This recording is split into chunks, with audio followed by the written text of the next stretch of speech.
The Supreme Court's decision to overturn Roe versus Wade has thrown a spotlight on women's access to abortion care. And lawmakers say that includes what information Google prioritizes in its online search results. Now that about half of U.S. states have banned or limited abortion, several states' attorneys general are demanding that Google search not downrank anti-abortion clinics known as crisis pregnancy centers. Advocates for deranking those pregnancy centers say the centers often do not have full medical credentials and do not provide a full range of healthcare options for women. Let's get to Allie Garfinkle, who has a special guest to talk about this. Allie? Thanks, Julie. I'm joined by Jason Miyares, as Virginia Attorney General. Thank you so much for being here. Honored to be with you. Thanks for having me. So first question, your group of attorneys general and group of Democratic lawmakers now have these dueling demands of Google.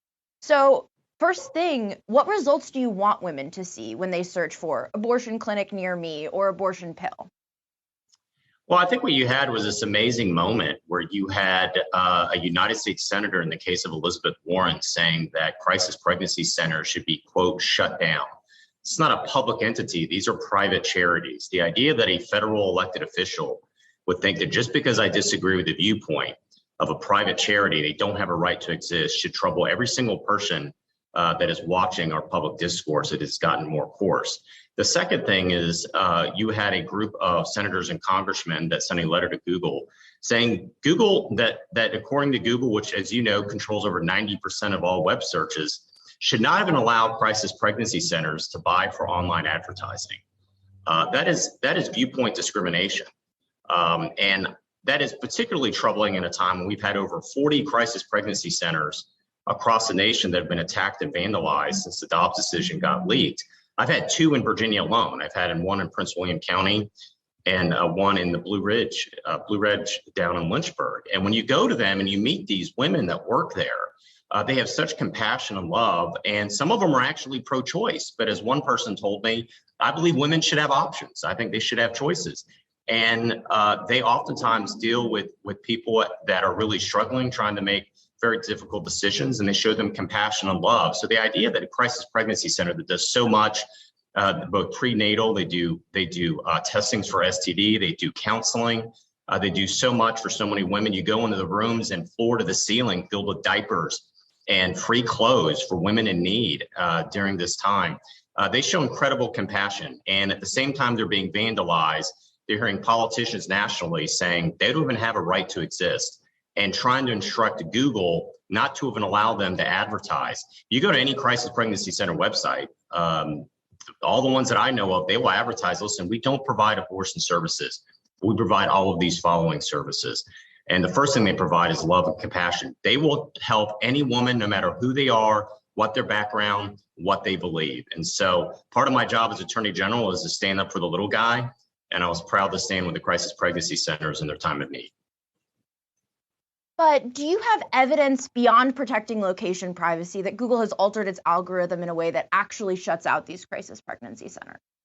And if so, what is the violation? But what I was responding to was a letter signed by 19 members of Congress and the Senate that was sent to Google requesting that they ban crisis pregnancy centers from advertising on the Google platform, which, as you know, is over 90% of all search engines. I cannot imagine a more onerous example of a potential antitrust violation of a company that controls over 90% of the marketplace at the behest of some left-leaning politicians saying, we don't like their viewpoint. We don't think they have a right to exist on your platform, even in Google Maps. I thought it was a gross example of government overreach. It should trouble everyone because you can have different agreements. Good and reasonable people can disagree on this issue. But my hope is that we can all agree that there are rooms for both sides to have this discussion. And when you have a crisis pregnancy center, that their goal is to help women. As I said, I've met with volunteers at crisis pregnancy centers that are pro-choice. They just want women to have the option of potentially of life and giving them the tools they need to be fully informed. And so I was responding to that letter that was sent by members of the House of Representatives just to tell Google, don't do this. That raises a host of other issues if you go down this path. Treat crisis pregnancy centers like you would treat every other entity. They have a right to advertise on your platform and obviously have a right to show up in your Google searches as well.